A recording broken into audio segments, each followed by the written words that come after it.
This is Gareth Southgate, and this is the Three Lions podcast.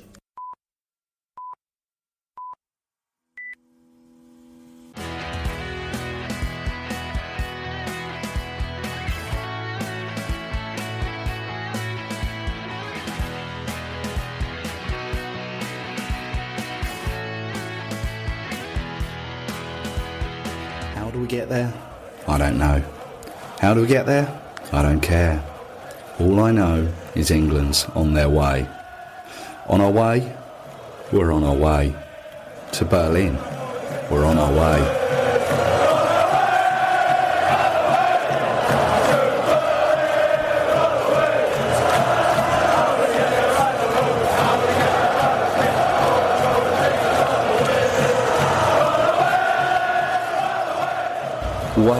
Wow. Guten Morgen. Wow. Last night. What about last night? It's not really sunk in yet. That game, that goal. Ollie Watkins, cult hero now, isn't he? That turn, that shot. Gareth, he just gets those substitutions spot on, doesn't he? Doesn't matter what we say. He gets them right. Unbelievable. It was chaos. Glorious chaos in that end, at that moment. Joe, didn't I say recently in an episode about doing a late goals episode? But there it is. That's number one now, isn't it? How are you? How are you doing? This is, of course, the Three Lions podcast. My name's Russell Osborne. Thank you for joining me. Thank you for joining me throughout this journey. Genuinely didn't think we would get this far. That's not me being negative. That was me looking back on previous performances: Brazil, Belgium, Iceland, and then again against the likes of Slovenia.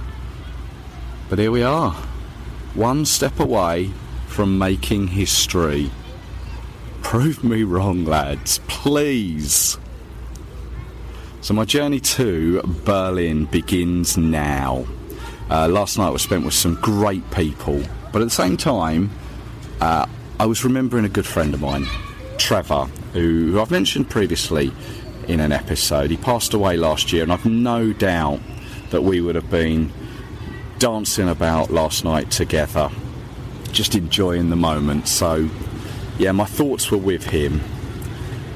But we got back to the train station at Dortmund, at the central train station, and this was my first experience of Germany's horrific National Deutsche Bahn, their rail service.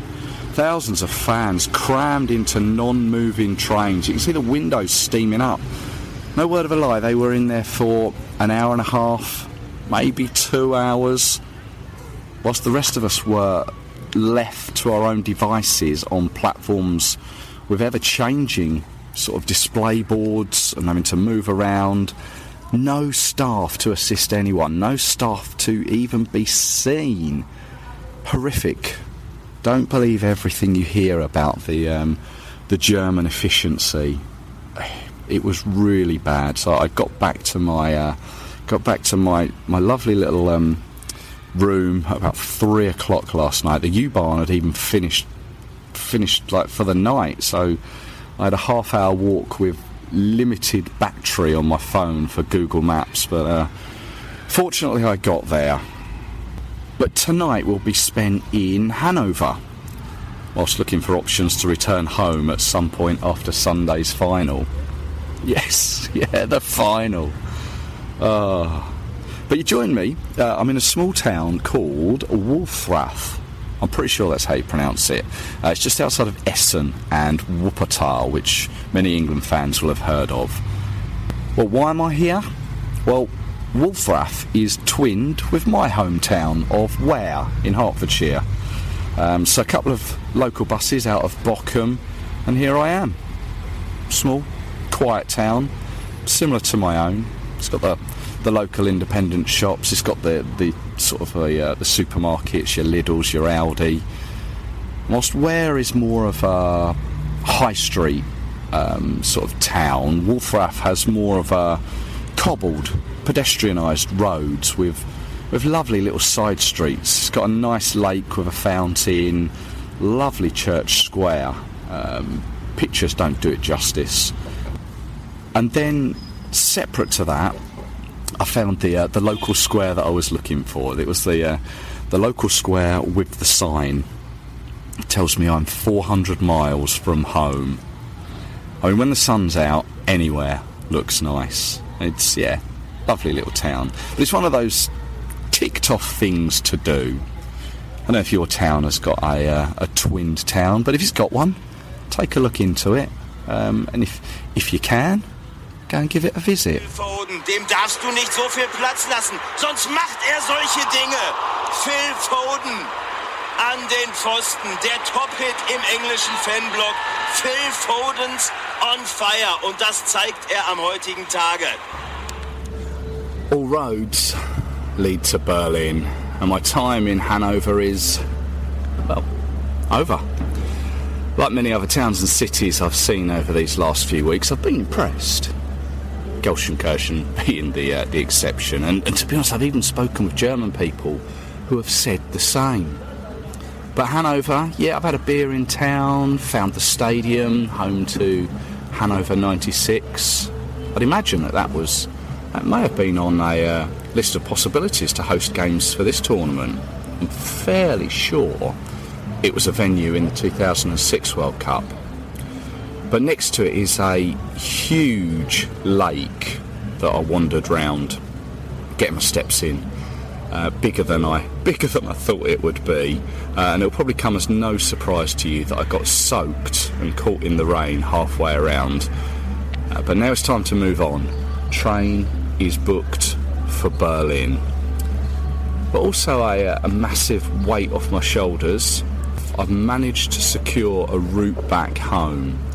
That was always my concern. Getting home, it's always easy to get home. There's options. It's just the time and a reasonable cost. But that's done now, and I can enjoy the rest of the trip. But fair play to all of those of you that snapped up the £19 flights back home from Berlin on the Monday. I tip my hat to you. Just also want to say cheers to Graham Watts, who after the last podcast I mentioned about the Dutch being in orange and reminding me of the Dukes of Hazzard. The number on the side of the car, the General Lee, I was way off. It was just 01, but it was double digits, wasn't it?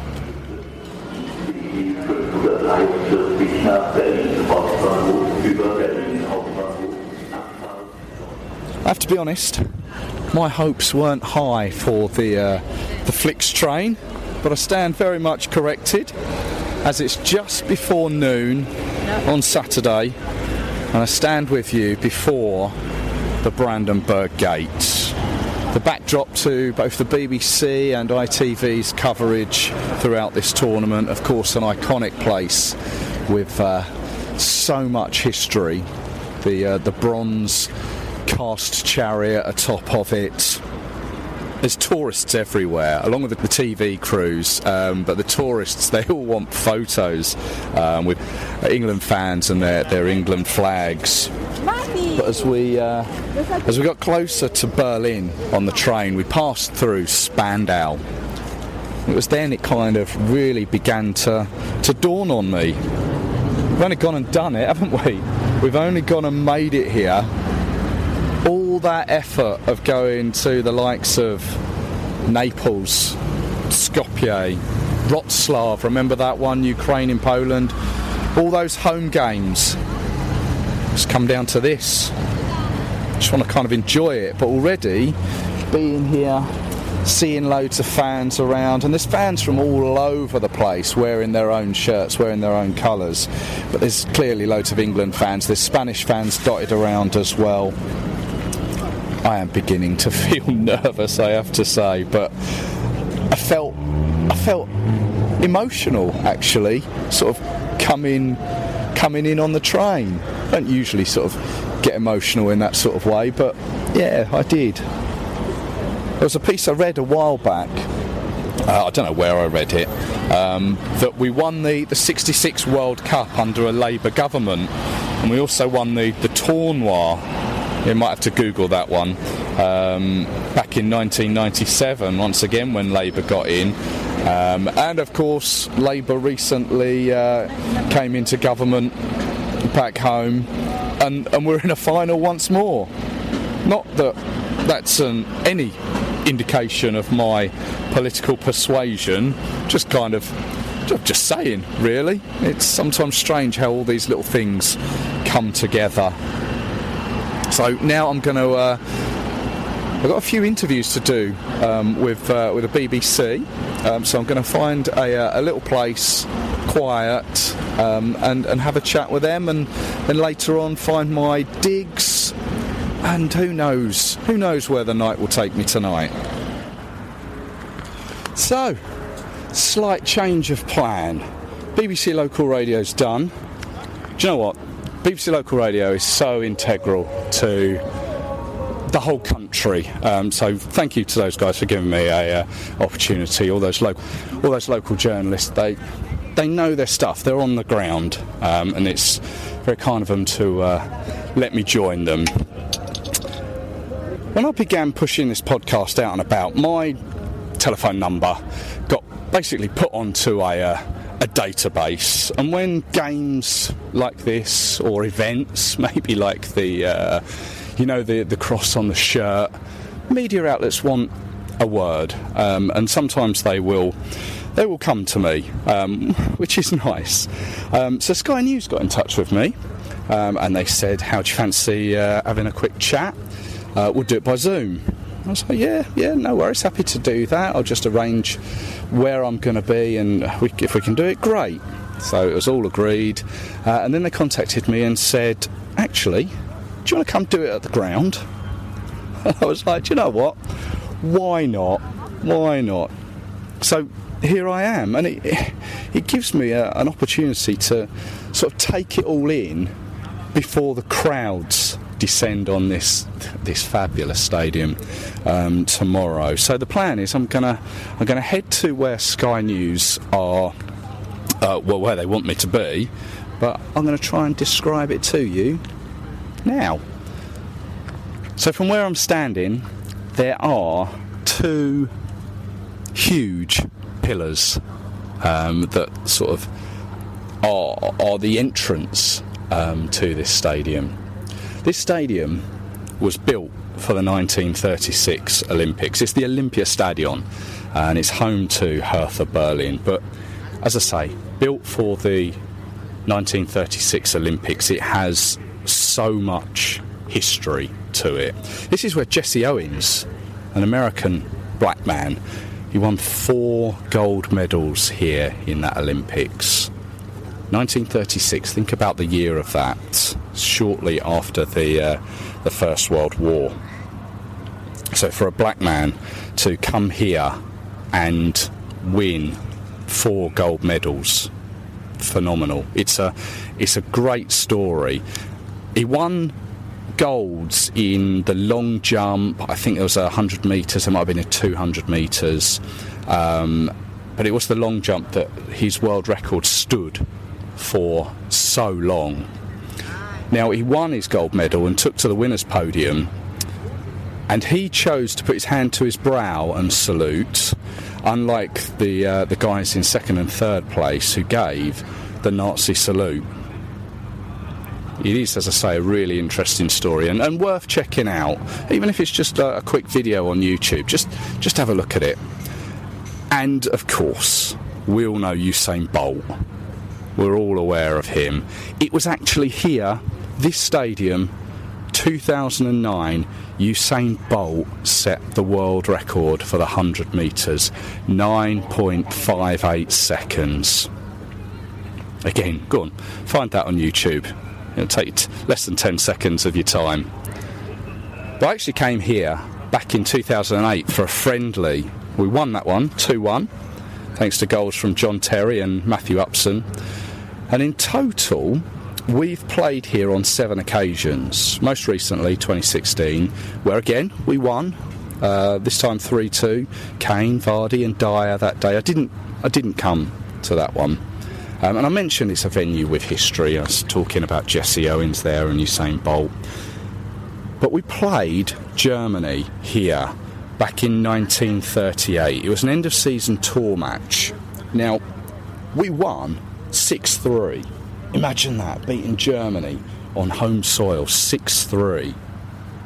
However, that's not the story. The England team, before kick-off, now they famously gave the Nazi salute in front of the likes of Goering, Hess and Joseph Goebbels. Hitler wasn't in attendance that day by all accounts, but the reasoning given for the team doing the Nazi salute was that the FA secretary at the time, Stanley Rouse, he wanted to try and help Anglo-German relations and said it was going to be a mark of respect. Obviously a lot of players from that time have long since passed, so we don't really know the full story. It's kind of second-hand information, but yeah, really interesting story. But that was then. This is now a day before the European Championships final when England take on Spain here, and I'm looking at the stadium now. Flags all around it. Of course, there's the UEFA Euro 2024 logo in all over it. I can see it's right in the front of the stadium. It's like it's not concrete, but it's like a sandstone pillars that are all around the ground, and you can walk within the pillars. I remember that from, as I say, coming here last time, and it's just obviously it's a running track stadium, and these pillars there, I can count them, 1, 2, 3, 4, 5, 6. There's probably, I don't know if you were to go and count all of them all the way around, probably a couple of hundred of these pillars, and it's like a two-tiered stadium. With like obviously the roof on top that just like canopies over the top tier. But yeah, it's a fabulous stadium. It's very, well, of its time, 1936. I'm going to go and find where Sky want me to be, and then we'll see if we can do a little bit more afterwards. So Sky News interview done. Do you know what, that was fascinating actually, just seeing how it is all put together, an outside broadcast like that. It was it's interesting to see, and then there's slightly nerve-wracking going on there, and getting messages from my wife saying you really need a shave. But superstition has said, I think, for this tournament I haven't had a shave on other than a match day. But there we go, we all have our own little things. So I've taken a walk around the stadium, and I've come to probably the most iconic part of this stadium. At one end, there are two pillars, and they reach high into the sky. Between them are the Olympic rings. Obviously, the Olympics, as I mentioned, held here in 1936, and they're sort of suspended on wires between these two pillars. And between the two pillars already are banners that have a picture of the trophy and each flag either side it, the Spanish flag and the English flag. It really is a sight, especially as the sun begins to dip. And it's amazing to think that tomorrow night this place will be absolutely heaving. I can't wait. So, it's match day morning. Has to be said, there are some very sore heads across Berlin. Last night was noisy, but it's for me personally, it's been a morning of sightseeing. You can't just wait around for kick-off, can you? You've got to occupy yourself, otherwise you'll go stir crazy. Berlin, though, plenty of sights to see. There's the massive TV tower in Alexanderplatz, Checkpoint Charlie, of course, and the Berlin Wall.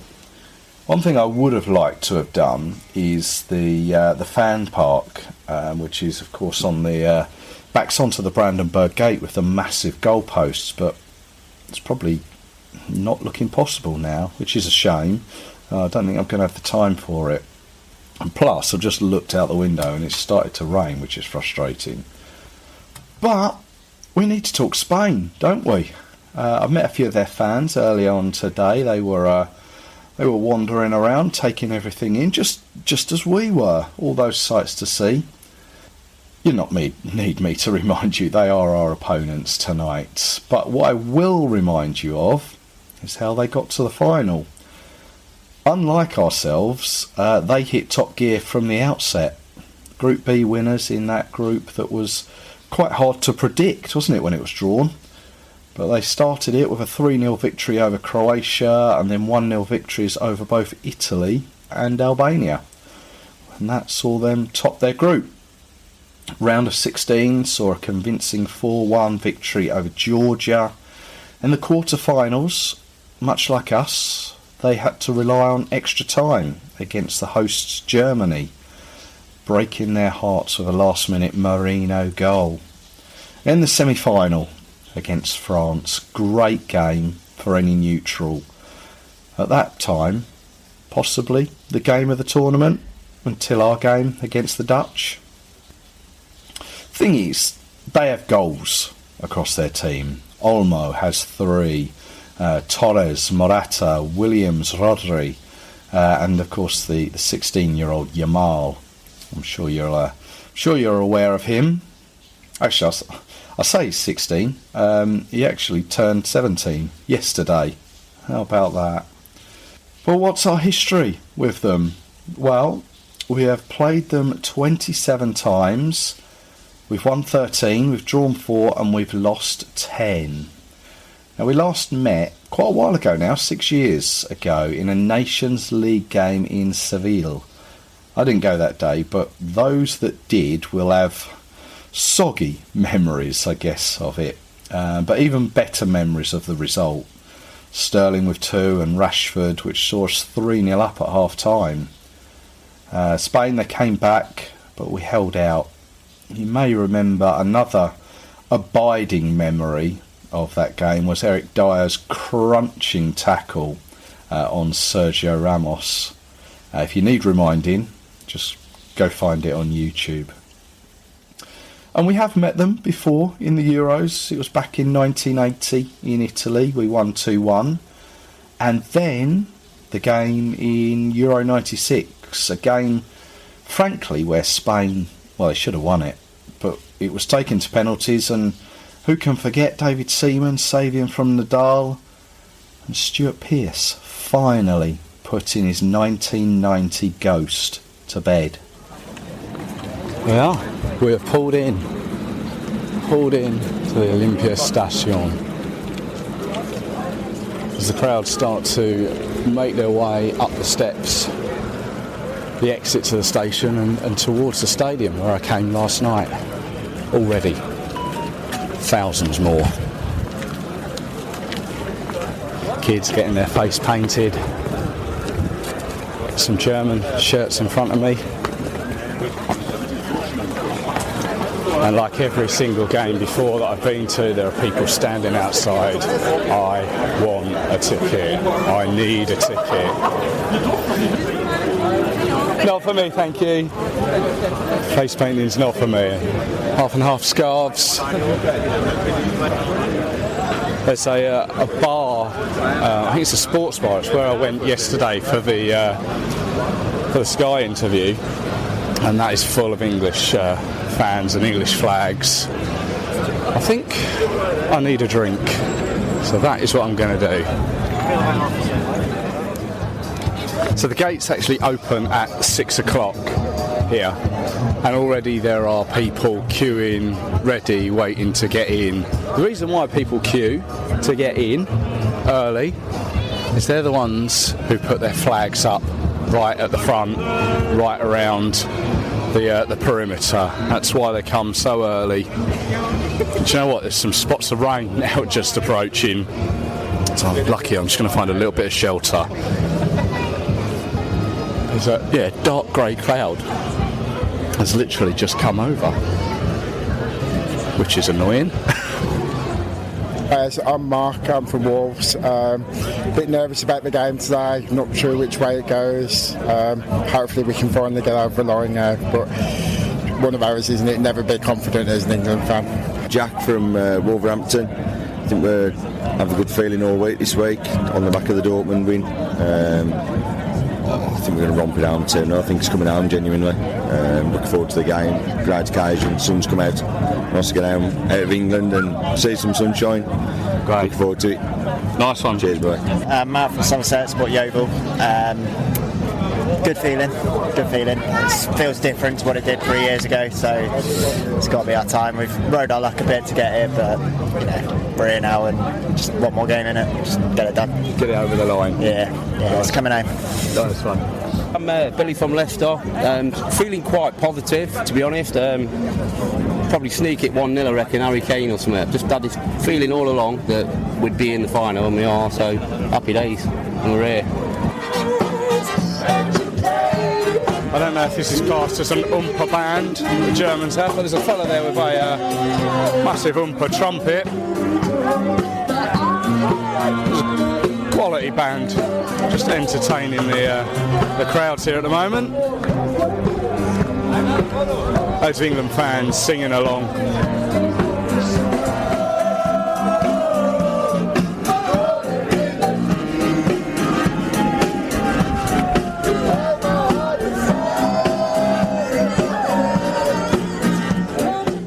So I'm joined by a gaggle of Spanish fans here who are just as excited as I am. Let's find out who we've got here. Hey, I am Giovanni. We are from Benidorm. We come here to check the game and... Come here to get away from the English. We will always find them everywhere we go. So what's your thoughts on today's game? I think it will be a good match. Yeah. To be honest, I think it will be 2-1 for Spain, but it won't be easy. And Gerardo, also from Spain. We are here in Berlin. Let's see how the final goes. Yeah. My expectations, honestly, 2 or 3-1 to Spain. Fair enough. But England is dangerous, so we have to see. Now, also with you here, is this a friend of yours? Yes. Okay. What's your name, sir? My name's Kevin. So this is Kevin. Kevin's decked out in a Spanish shirt, Spanish flag with the... is it a bull? What's it properly called? That's the bull, It's just a bull. Is it not... What do they call it? Toro Bravo. Toro Bravo. Yeah. Toro. But, Kevin, go and explain. Yeah, I'm from the Netherlands. But vamos a España. How have you found yourself here with a final ticket? We are friends, so we needed to go together. Yeah. So that's one of the reasons. I hoped for that the final was Spain against the Netherlands, but sadly we lost to England. So were you there in Dortmund? No, we were there. No, we weren't there. What was your feelings though when that last-minute Ollie Watkins goal went in? I don't think I want to talk about it. Sorry. No, fair enough. No. Guys, thank you very much. Wish you all the best. Enjoy the game. Yeah? Thank you. Really, May the best team win. Enjoy. Thank you.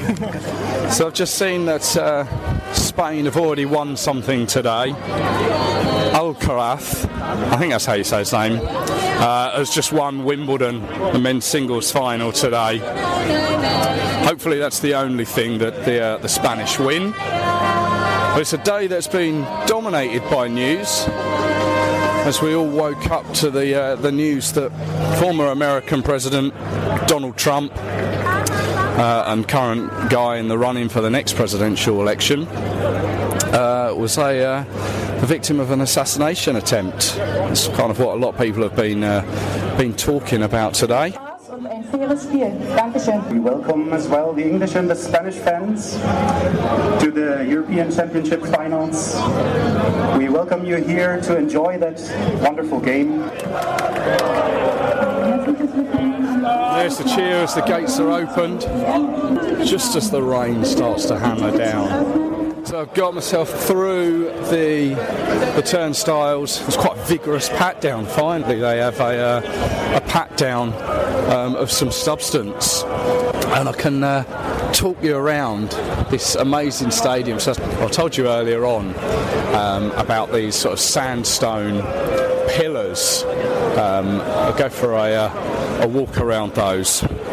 So you kind of walk around this like this cobbled pathway, and then underneath, past all these sandstone pillars. And inside the pillars, each one has got like an old sort of, I don't know, bronze lamp inside it.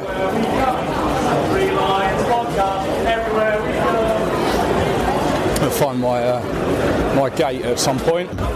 Pretzel sellers everywhere. I think I'm all pretzeled out this trip. That and kebabs. This is the piece that I wanted to see. So you'll know, or you might be aware, that there is the stadium. It has a gap at one end of it. This is where the Olympic flame, I believe, was. And it's the end where the England fans are going to be. Either side on the wall, it's got the details of that 1936 Olympics, like on tablets onto the wall. And we're inside. This is what we came for. This is the Olympia Stadion in Berlin. We've made it to Berlin. It's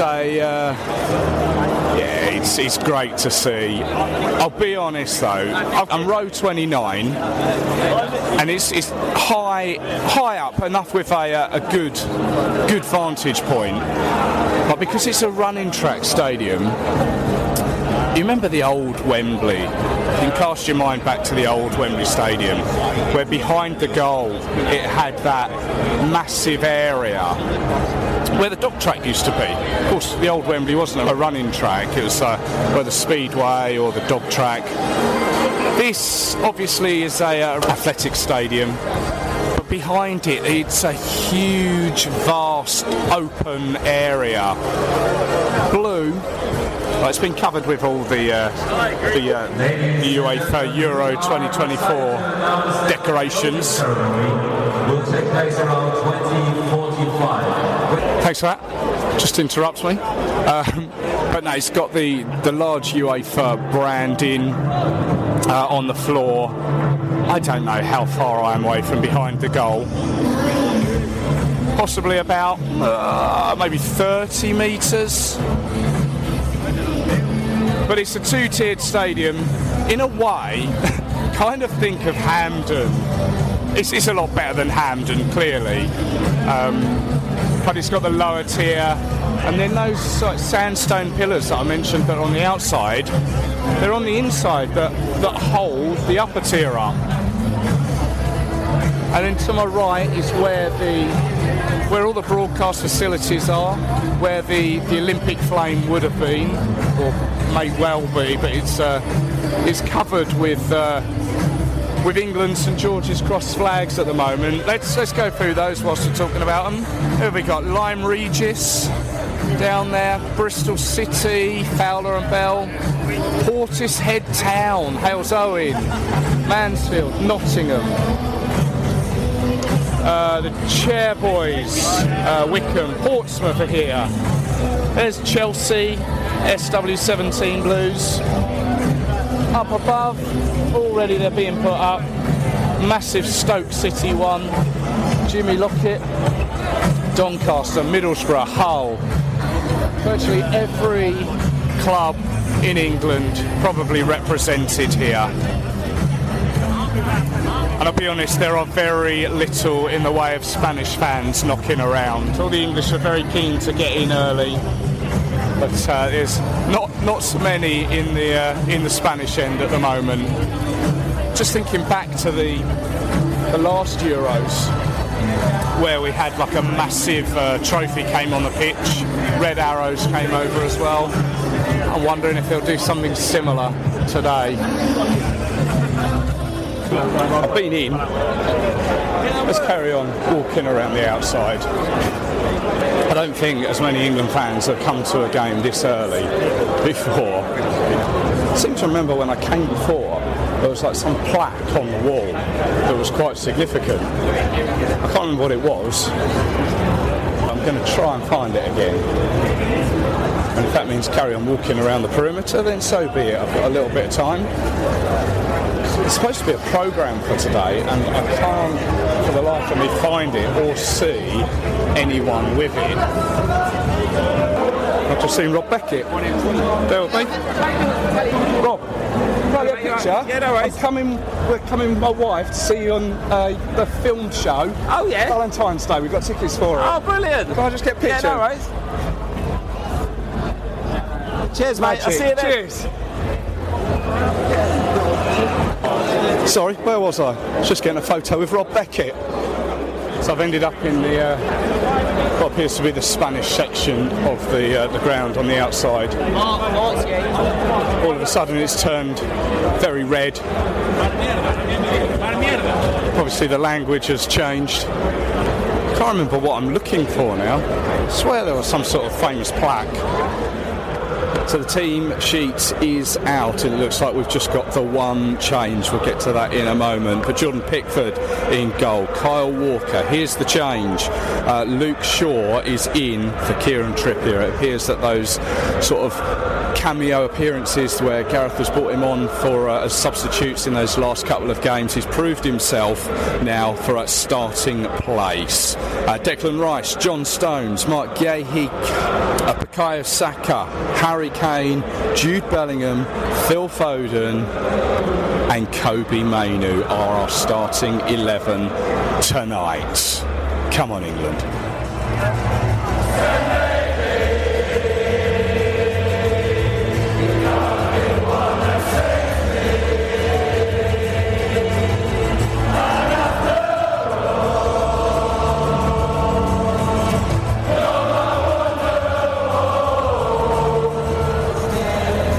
You see the England team just getting ready to come out and warm up.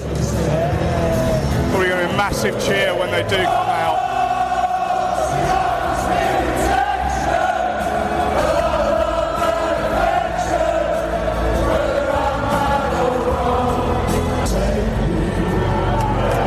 Here they come.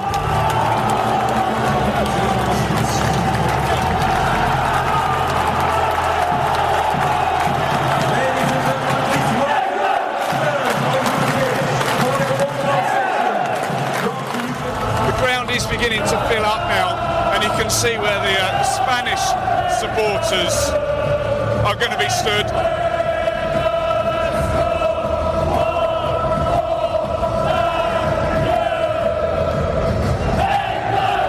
If you sort of break the ground up into quarters, the Spanish have got one quarter and the rest is England. That's how many England fans have found their way into this stadium.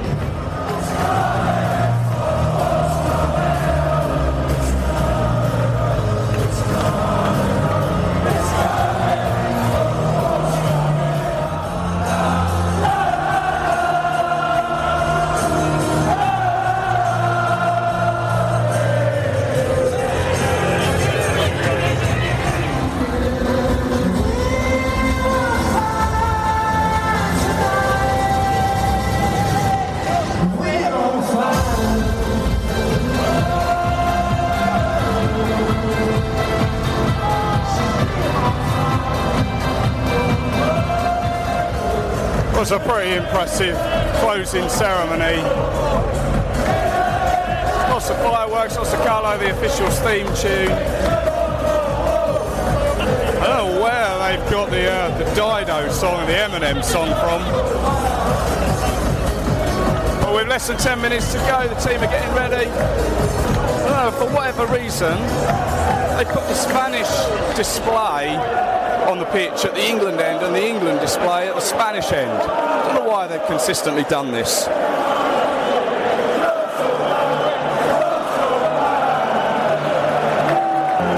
Ladies and gentlemen, please welcome the finalists of the UEFA Euro 2024, Spain and England. Liebe Zuschauer und Zuschauer, liebe Präsidenten, Finalisten der UEFA heute. Ladies and gentlemen, please stand up if you are able for the national anthems, starting with England.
half-time, to be fair, it's probably a fair result.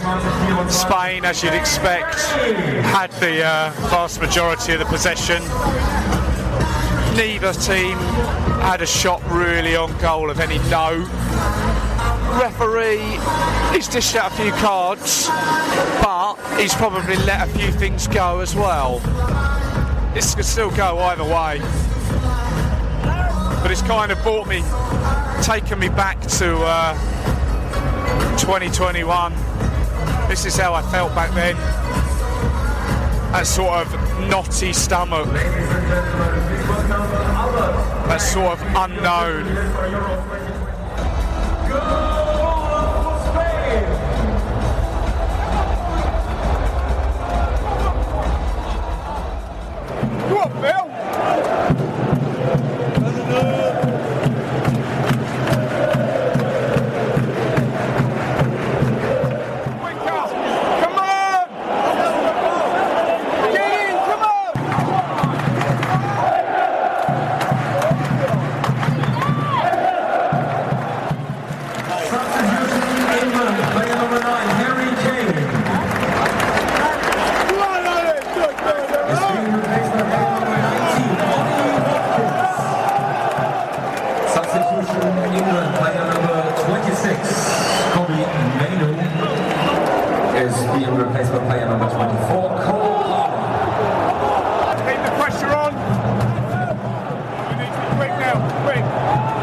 About 7 minutes left, you have to wonder what's going through Gareth's mind now. Do we keep it as it is? It's extra sub, or are we looking once again at extra time? Without a shadow of a doubt, Jordan Pickford has kept us in this game. He's made about 3, maybe 4 exceptional saves. Done. 2 minutes to go.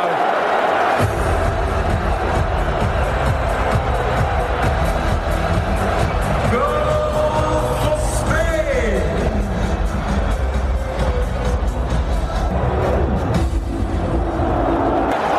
Throw the kitchen sink at this now.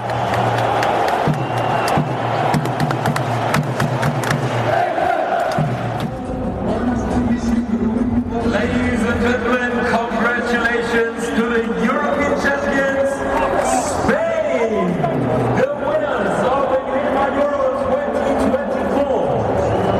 Thank you to both Spain and England for their outstanding performances throughout. Good morning. It's that feeling once again, isn't it?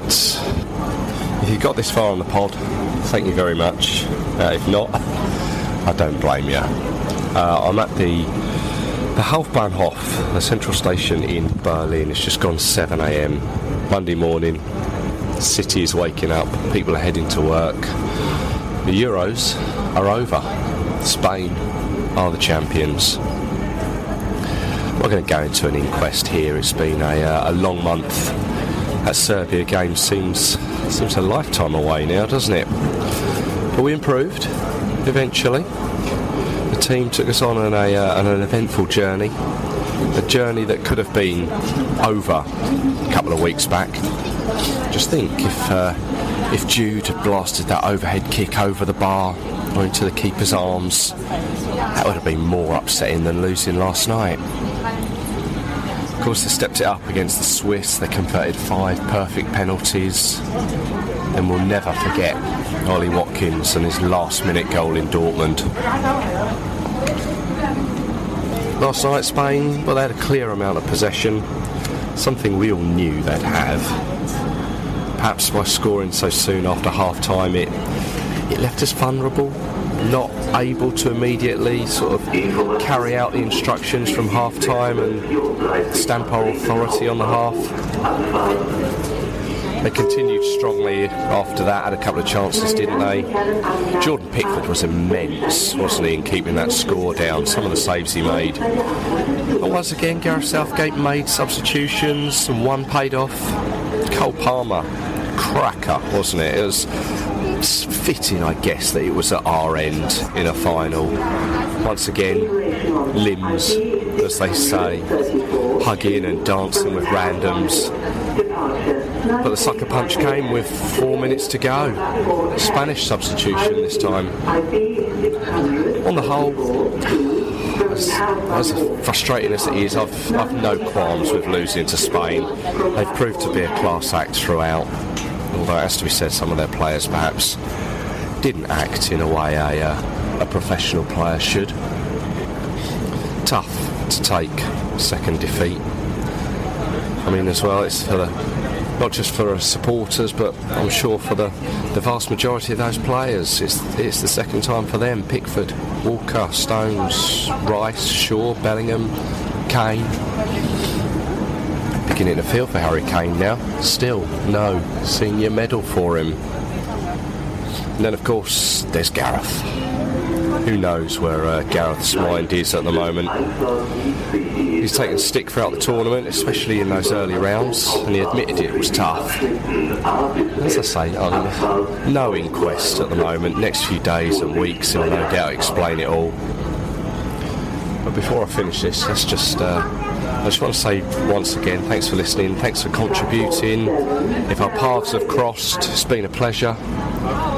Even if it's a passing hi, sharing a beer, meeting on a coach, watching a game.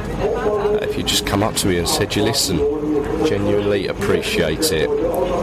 May not have been the best tournament, but the Germans have been great hosts.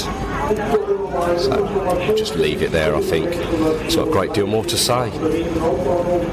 I should, however, though, thank my wife for holding the fort back home as I chased the dream. I'm fortunate that she understands. I'll probably give the pod a rest for the few weeks, but I'll be back, much like the team. We'll dust ourselves down, take stock, and pick ourselves up.